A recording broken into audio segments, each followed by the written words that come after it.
دم باش شوال گهدار نجا ایرو امیل سر میر جلادت علی بدرخان باخبن لگوری ویکیپیدیا چل سراتی نویساندن. جلادت یک جلاوین مالباتا مزنا کردان مالباتا بدرخانی هم بو او وکی پیشنگ نویسا کردی به تیپ لاتینی تیناسین. دواره لیکورین لسر زمان کردی ده گلکی خبتیه و لسرگون و نفیه کوارن هاوار و روناهی و شاندیه. خواتین جلادت بوم بنگها ویجیا کرمانجی یا همدم. جیان خویا سیاسی ده جلادت بشداری گلک چلاکی نتوه پرورانه بو. او اندامی خوی بوم بو یک جدام زرینرین وی بو. پشتی شر بدرخانیان دجبری سلطان عبدالحمیدی تبی مالباتا خواه بر بی یمنی و هاتن سورگن کرن. پشتی گوتبگر رزگاری خوازا ترک بسروکاتی مستو کمال سرکفت مافی کردان هاتن بربند کرن. دوی دمی ده فرمان ابدار بکرنا امین علی بدرخان و هر سین لاوی وی درکت. امین و لاوی خواه سوریه چون مصره کاموران و جلادت جی چون المانیایی. لألمانيا دست بخواندن أخوي بلند كرن جلادت باورنامه دكتوراه حقوق ورگرد و ده سال 1930 هات باجار شامي و دست بخباتا اجتماعي كر. جلادت جبري زمان كردي ببان زمان جي داخلي انجليزي، فرنسي، ألماني، روسي، تركي، عربي، فارسي و يوناني. جلادت 26 نيسان 1869 داش دايك بو و يدمي مالباطاوي لاسطنبول لسرگونه بو يعني المنفى دايكاوي سنيها خانم چركز بو باوي امين علي بدرخان مفتش دادگاه اسطنبول بو جبرگو عثمانيان چونا كردستان المالباطا بدرخانيان قدخه کربو امين علي چيروك بيج دنگ بيج و ماموستين زمان كردي جي كردستان آني بون جبو گزاروك خواه جي كردايتي فنقاتينه. جلادت ده 18 ساليا خوده تفي دبستان مدرسة حربية بو و سالین شر جهانی یکی ده وکی ماموسته گهاندنا زباطان خبتی و لانیا قفقاسی لدیجی روسان جی شر کر. دما کو امپراتوریا عثمانی تک چود وی شریده شر جهانی یکی ده و پیواجوی رخصتنی دست بکرد ناو ولات پاریزن کرده جلادت کت نافکاری سیاسی ده و استانبول بو یک جهیمدارین کومله رخصتنا جواکا کرد. او لپای دامزراندنا دولت که کردی بو و ده سال 1919 ده تفی برای خو کاموران و اکرم جمیل پاشا و فایق توفیق چون کردستان خو گهاندن میجور ادوارد نویل بریتانی لی کمالیستان او مجبور کرن بزیبرن. 1922 ده کمالیستان حکم خست دستی خو ویچاقی جلادت و گل کبانی خو مجبور بون درکتن. جلادت چو آلمانیایی لی ده 1925 ده دما سرهدانا شیخ سعید دست بکر سرهدانا شیخ سعید پیران جلادت خواست خو بگهینه و بدزی وگریا لی نگهاشت دما گوگیا ویچاقی سرهدان هاتو بشکستن.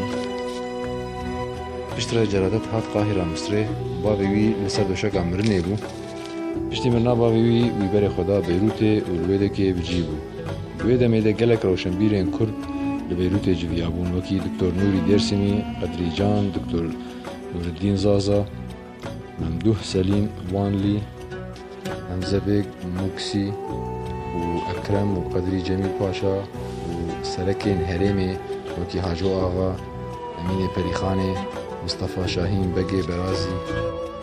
ده سال 1927 ده خویبون هات دامزراندن. یک جبریاری نوی او بوکو جبو پشگریا سرهلدان ارارات تیکفن ناف هولدان لشکری ده. جلادت و حمال نوی وکه حاجو آغا رسول آغا تبی سوارین کرد ایویش برن سر قرقورین ترکان. لی جبرگو او نگهاشتن آرمان جن خواه جلادت بری خدا چیای ارارات و تبی سرهلدیرین سرحدی بو. لی مخابن سرهلدان ارارات جی تیک چو. جلادت و احسان نوری پاشا بر خودان ایرانی. لطهران شاه محمد رضا پهلوی پست وی جترگرا کردان دور بخه. کنسولوسیا ایرانی لدرک جهانی دور جرا پیشنیار کرد. لیشبرکو وی قبول نکر او جی ایرانی جهات درخستن و بر خدا عراقی و بغدای هنکی ما و انگلیزیان جی ریلی تنکر و او مجبور کرن که وگره سوریه. جلادت روژاوا خباتا خمشاند و لور تبی اندامین مالباتا جمیل پاشا و حمزه موکسی و حاجو آغا کومەلەیەکە دامەزراندن ji bo alîkariya malbatên Kurdî ku ji Bakur rediya bû.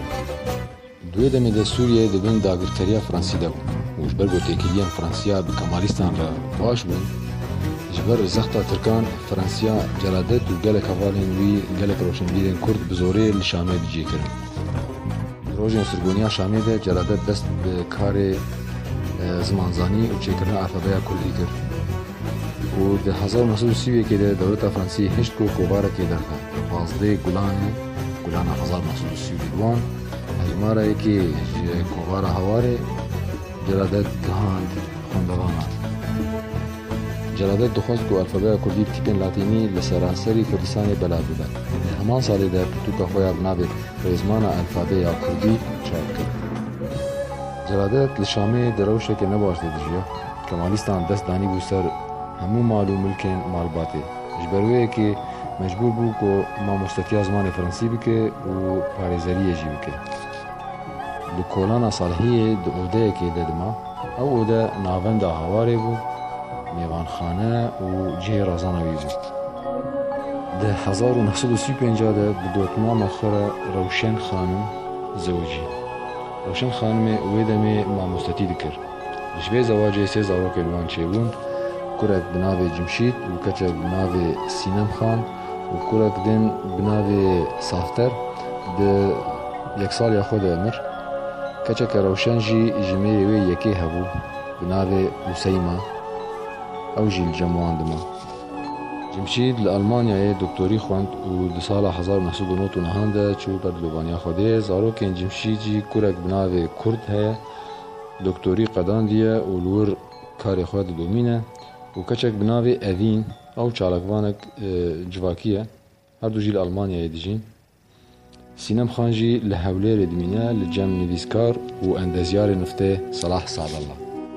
Di destpêka şerê cîhanê de ê duyemîn dewleta Fransî rûniştina li Şamê li ser celadet ferz kir. Êdî di navbera sala 1943 1946 derketina Şamê qedexe bû li celadet. Piştî wê bi 2 sala heta 1948 jî ji aliyê rejîma Sûriyê ev ferzkirina hanê ev zoriya hanê dewam kir. 1942 de kovara rûnahî weşand. 5 hejmarên wê yên pêşîn li ser şerê cîhanê bûn. Kovareke xwerû bi Kurdî bû, bi nivîsên li ser ziman, wêje û çanda Kurdan hatibû xemilandin. Sala 1943 de hewar hata rawestandin û celadet giranî da ser ronahî. Lê ronahî jî di 1945 de hata rawestandin. Di 1905 de li gundê Hecanê nêzîkî Şamê celadet dest bi karê çandiniyê dike ji ber ku rewşa wî aborî pir zehmet bû.